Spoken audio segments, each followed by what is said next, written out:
You ask Tiger to calculate. This deals with finding the midpoint between 2 points. The midpoint between the 2 points is 25, -19.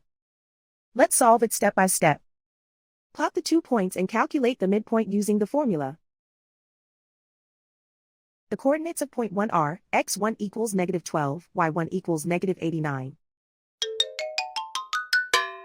The coordinates of point 2 are, x2 equals 62, y2 equals 51.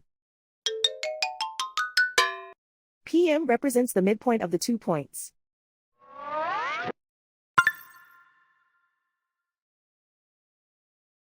Use the x values in the midpoint formula to find the midpoints x.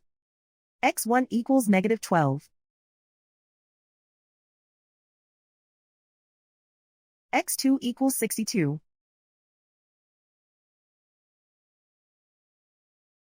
Simplify the arithmetic.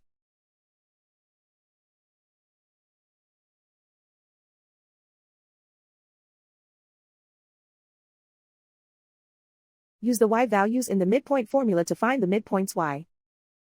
y1 equals -89. y2 equals 51.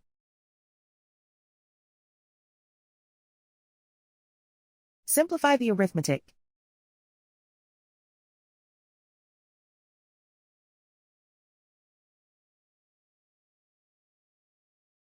And so, the midpoint is 25, -19.